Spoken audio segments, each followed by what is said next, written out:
നമസ്കാരം മാന്യ പ്രേക്ഷകരെ, വലിയ സ്നേഹ നമസ്കാരം. ഇന്ന് നമ്മുടെ കൂടെ ഉള്ളത് അഡ്വക്കേറ്റ് അനിൽ വിളയിൽ. എല്ലാവർക്കും അറിയാം, BHP സംസ്ഥാന ജനറൽ സെക്രട്ടറിയാണ്. അനിൽജി, ചാനലിലേക്ക് സ്വാഗതം. ഇന്നിപ്പോൾ ഏറ്റവും അവസാനമായി പുറത്തു വന്ന് നമ്മൾ കണ്ടുകൊണ്ടിരിക്കുകയാണ്. ഇതിന് പങ്കെടുത്ത പിണറായി വിജയന് താമസിക്കാൻ 1 ലക്ഷത്തിന് മുകളിലുള്ള കട്ടിലും ബെഡും ഒക്കെ ഒരുക്കിയിരിക്കുന്നു. മാത്രമല്ല, മൂന്നാറിൽ നിന്നും അതുപോലെ കുമരകത്ത് നിന്നുമൊക്കെ AC റിസോർട്ടുകളിൽ, 5 സ്റ്റാറുമല്ല, അതിന്റെയും മുകളിലുള്ള 6ഉം 7ഉം നക്ഷത്രങ്ങളുള്ള ആ ഹോട്ടലുകളിലൊക്കെ താമസിച്ചുകൊണ്ട് ഇതിന് വന്നിരുന്ന ആ ആളുകൾ അവർക്ക് വേണ്ടി കോടിക്കണക്കിന് രൂപ ചെലവഴിച്ചിരിക്കുന്നു എന്നുള്ള ഒരുപാട് വാർത്തകൾ പുറത്തു വരുന്നു. മാത്രമല്ല, അങ്ങനെ മറ്റൊരു ചാനലിൽ എടുത്തു പറഞ്ഞ ഒരു വസ്തുത ഇവിടെ കൂട്ടിച്ചേർക്കേണ്ടതുണ്ട്. കാരണം ഈ മത്സ്യമാംസാദികൾ കഴിച്ചുകൊണ്ട് ഒരു നോമ്പുമില്ലാതെ വന്നവന്മാർക്കൊക്കെ ശബരിമല അയ്യപ്പ സ്വാമിയുടെ പ്രസാദമൊക്കെ കയ്യും കണക്കുമില്ലാതെ വാരി വിതറി അവന്മാർക്കൊക്കെ കൊടുത്തു എന്നുള്ളത് ആ ഭാഷയിൽ തന്നെ പറയേണ്ടതുണ്ട്. ഇതെല്ലാം കൂട്ടിയിണക്കിക്കൊണ്ട് ചിന്തിക്കുകയാണെങ്കിൽ എങ്ങനെയായിരിക്കും അനിൽജി?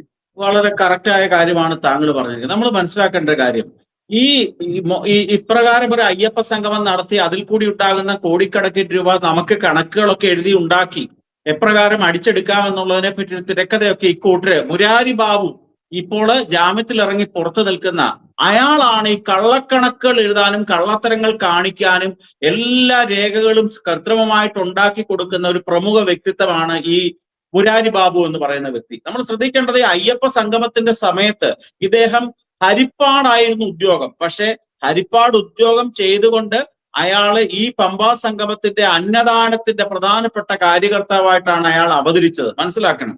അങ്ങനെ അവതരിച്ചു കഴിഞ്ഞപ്പോൾ ഈ പ്രശ്നങ്ങളൊക്കെ ഉണ്ടായി കഴിഞ്ഞപ്പോൾ ഈ കള്ളക്കണക്ക് എഴുതേണ്ട പ്രമുഖരായിട്ടുള്ള വ്യക്തികളൊക്കെ ജയിലിലായിപ്പോയി.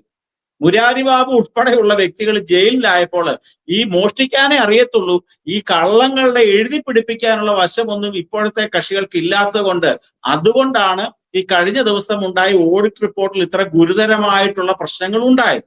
നമ്മൾ ശ്രദ്ധിക്കേണ്ടത് 500 വ്യക്തികളാണ്, ഏകദേശം 500 പേര് മാത്രമാണ് പമ്പയിലെ അയ്യപ്പ സംഗമത്തിൽ പങ്കെടുത്തത്. എത്ര കോടി രൂപ? 8 കോടി രൂപയാണ് അതിന് ചെലവഴിച്ചതെന്ന് നമുക്ക് ഏകദേശം ഒന്ന് എടുത്താൽ ഒരു വ്യക്തിക്ക് 1,60,000 രൂപ എന്ന നിരക്കിൽ ചെലവായി.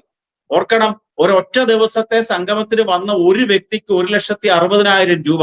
ഈ വ്യക്തികള് രാജ്യത്തിന്റെ വിവിധ ഭാഗങ്ങളിൽ നിന്ന് വന്നവരാണെന്നൊക്കെയാണ് പറയപ്പെടുന്നത്. പക്ഷെ നമുക്കറിയാം, ഈ വാസവന്റെ നേതൃത്വത്തിലുള്ള സഹകരണ വകുപ്പിലെ ജീവനക്കാരും ദേവസ്വത്തിലെ യൂണിയൻ നേതാക്കന്മാരും അല്ലെങ്കിൽ ആ റാന്നി പെരുന്നാട് പ്രദേശത്തെ കുറെ കുട്ടി സഖാക്കളും മാത്രമാണ് ഈ പരിപാടിയിൽ പങ്കെടുത്തത്.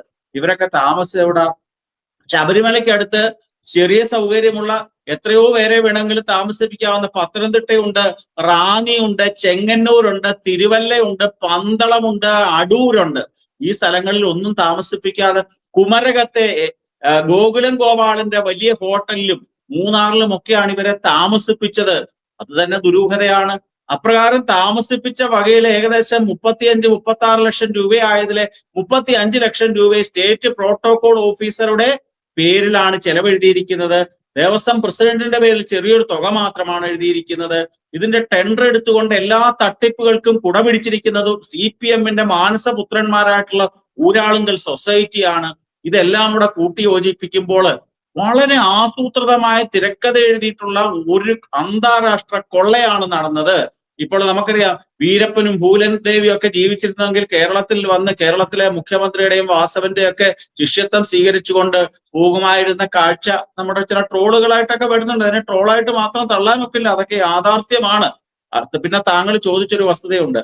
ഈ 4100 പ്രതിനിധികളെയാണ് ഇവർ പ്രതീക്ഷിച്ചിരുന്നത്. ഈ 4100 പ്രതിനിധികൾക്കും അയ്യപ്പന്റെ ഒരു മെമന്റോയും അതേപോലെ തന്നെ വിഭൂതിയും ശബരിമലയിലെ അരവണപ്രസാദവും അവിടുത്തെ ഉണ്ണിയപ്പവും ആടിയ ശിഷ്ടം നെയ്യും ഒക്കെ പാക്ക് ചെയ്ത് വെച്ചിരുന്നു. നമ്മൾ മനസ്സിലാക്കേണ്ട കാര്യമുണ്ട്. ഞാൻ താങ്കൾ സൂചിപ്പിച്ചതുപോലെ തന്നെ ശബരിമലയിൽ പോയി ഒരു നെയ്യഭിഷേകം നടത്തണമെന്നുണ്ടെങ്കിൽ നമ്മുടെ പേരും നാളും ഒക്കെ പറഞ്ഞു കൊടുത്ത് അവിടെ പൈസ കൗണ്ടറിൽ അടച്ച് രസീത് മേടിച്ചാൽ മാത്രമേ നമുക്ക് നെയ്യഭിഷേകം നടത്താനൊക്കത്തുള്ളൂ. ഒരു ഭക്തൻ നടത്തുന്ന വഴിപാടാണിതെല്ലാം. വിഭൂതി ആയിക്കൊള്ളട്ടെ, എല്ലാം അങ്ങനെ തന്നെയാണ്. പക്ഷെ ഇതൊക്കെ ഒരു ഗിഫ്റ്റ് പോലും പൊതിഞ്ഞു കെട്ടിക്കൊടുക്കാൻ വേണ്ടി 4100 പാക്കറ്റുകൾ ഉണ്ടാക്കി വെച്ചു. 500 പേര് പങ്കെടുത്തെങ്കിൽ 500 പേർക്ക് കൊടുത്തു എന്ന് കരുതിയാൽ ബാക്കി 3600 എവിടേക്ക് പോയി? ഇതൊക്കെ സഖാക്കന്മാർ അടിച്ചു കൂട്ടുപോയി. ഇതൊക്കെ മോഷണം തന്നെയാണ്. ഇതൊക്കെ അയ്യപ്പ ഭഗവാൻ ഓരോ ദിവസവും ഓരോരോ കാഴ്ചകൾ കാട്ടിക്കൊടുക്കുമ്പോൾ ഒരു സംഭവം എടുത്തു പറയേണ്ടതുണ്ട്. ശബരിമല ധർമ്മശാസ്താവിന്റെ ഖ്യാതി ലോകം മുഴുവൻ എത്തിക്കുക എന്നുള്ള ലക്ഷ്യമായിരുന്നു ഈ സംഗമത്തിൻ്റെതാണ് ഇവർ പറയുന്നത്. തീർച്ചയായിട്ടും ആ ഖ്യാതി ഉണ്ടായി. അയ്യപ്പ ഭഗവാൻ എല്ലാം തികഞ്ഞ ഒരു ദൈവമാണ്. എല്ലാ കള്ളങ്ങളും പിടിക്കുന്ന അദ്ദേഹത്തിന്റെ മുമ്പിൽ അധാർമികമായി എന്ത് പ്രവർത്തിച്ചാലും അതൊക്കെ തിരിച്ചറിഞ്ഞുകൊണ്ട് ധർമ്മത്തിന്റെ പാതയിൽ കൂടി സഞ്ചരിച്ച് കുറ്റവാളികൾക്ക് ശിക്ഷ മേടിച്ചു കൊടുക്കാൻ കഴിവുള്ള ഒരു ദൈവമാണ് എന്ന് ലോകഖ്യാതി ഉണ്ടാക്കാൻ ഈ സംഭവം നിമിത്തം ഉണ്ടായി. പിന്നെ ഒരു കാര്യം കൂടെ നമ്മൾ എടുത്തു പറയേണ്ടതുണ്ട്. ഇപ്പോൾ ഓരോ ദിവസവും പിറകോട്ട് റിവേഴ്സ് ഗിയറിലാണ് ഇതിന്റെ അന്വേഷണം പൊയ്ക്കൊണ്ടിരിക്കുന്നത്.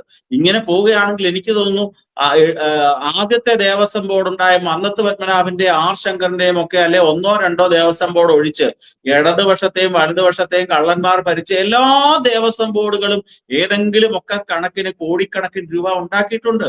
ബൈജു 2 വർഷക്കാലത്തേക്ക് അല്ലെ 3 വർഷക്കാലത്തേക്കാണ് ഒരാൾ ദേവസ്വം ബോർഡ് പ്രസിഡന്റോ മെമ്പറോ ആകുന്നത്. അവർക്കൊരു ഓണറേറിയമാണ് കിട്ടുന്നത്, സാലറി പോലും കിട്ടുന്നില്ല. അടുത്ത കാലത്ത് ചിലപ്പോൾ പ്രസിഡന്റിനും മെമ്പർമാർക്കും ഓരോ ഇന്നോവ കാറൂടെ കിട്ടും. പക്ഷെ ഇത്രയും കടിപിടി കൂടുന്ന എന്തിനാണ്? ഈ 2 വർഷക്കാലത്തേക്ക് ഈ ഒരു പോസ്റ്റിന് വേണ്ടി ഒറ്റ ലക്ഷ്യമേ ഉള്ളൂ, പൈസ ഉണ്ടാക്കുക. പണ്ട് നമ്മളൊക്കെ ശബരിമലയിൽ പോകുമ്പോൾ പറയുന്ന ഒരു കാര്യമുണ്ട്, കല്ലും മുള്ളും കാലുക്കുമെത്തേ. ഇപ്പോഴത്തെ ആൾക്കാർ പറയുന്ന അതൊന്നുമല്ല, പണവും സ്വർണവും നമുക്കും എത്ത എന്ന രീതിയിലാണ് ഇപ്പോൾ ഈ മെമ്പർമാരും പ്രസിഡന്റും ഒക്കെ ശബരിമലയെ കാണുന്നത്. ഒരു കാര്യം കൂടെ ഉണ്ട്, ഈ വിവാദങ്ങളിൽ നിന്ന് ഒളിച്ചോടാൻ വേണ്ടി കേരളത്തിലെ ഏറ്റവും വലിയ ഒരു ബ്യൂറോക്രാറ്റ് ആയിട്ടുള്ള ജയകുമാറിനെ ഈ വയസ്സാം കാലത്ത് പിടിച്ച് ശബരിമലയുടെ അല്ലെ ദേവസ്വം ബോർഡിന്റെ അധ്യക്ഷനാക്കി വെച്ചിരിക്കുകയാണ്.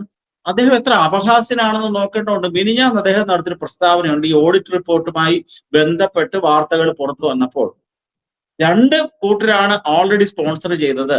എന്ന് വെച്ചാൽ വാസവന്റെ സ്വന്തം നിയന്ത്രണത്തിലുള്ള കേരള ബാങ്കും ശബരിമലയിലെ എല്ലാ കള്ളത്തരങ്ങൾക്കും കൊള്ളകൾക്കും കൂട്ടുപിടിക്കുന്ന ധനലക്ഷ്മി ബാങ്കുമാണ് സ്പോൺസർ ചെയ്തത്. ഇനി ഞങ്ങൾ സ്പോൺസർമാരെ കണ്ടെത്താൻ ശ്രമിക്കുമെന്നാണ് പറഞ്ഞിരിക്കുന്നത്. എന്ന് പറഞ്ഞാല് ഇന്നലെ നടന്ന ഒരു സംഭവം നാളെ അല്ലല്ലോ സ്പോൺസറെ കണ്ടുപിടിക്കേണ്ടത്. ഒരു സ്പോൺസറുടെ പ്രധാനപ്പെട്ട കടമ എന്താണ്? ഒരു ആഗ്രഹം എന്താണ്? ഒരു സ്പോൺസറുടെ അയ്യപ്പ സംഗമം നടക്കുന്നിടത്ത് ഞങ്ങൾ ഇത് സ്പോൺസർ ചെയ്തിട്ടുണ്ടെന്നൊരു ബോർഡ് വെക്കണം, ഞങ്ങൾക്കൊരു പരസ്യം വേണം. ഇന്നലെ ചത്തുപോയ കൊച്ചിന്റെ ജാതകം നാളെ എഴുതുമെന്ന് പറയുന്ന രീതിയിൽ ജയകുമാർ എന്ന് പറയുന്ന വ്യക്തി എത്രമാത്രം അധപ്പതിച്ചു. ഇരിക്കാൻ പറഞ്ഞാൽ പിണറായിയുടെ മുമ്പിൽ കിടക്കാൻ പോലും തയ്യാറായി, മരിക്കുന്നത് വരെ ഏതെങ്കിലും സ്ഥാനമാനങ്ങൾ വേണമെന്നുള്ള ഒറ്റ ആഗ്രഹം മാത്രമേ ഇദ്ദേഹത്തിനുള്ളൂ എന്നതാണ് ഇതുകൊണ്ടൊക്കെ മനസ്സിലാക്കുന്നത്.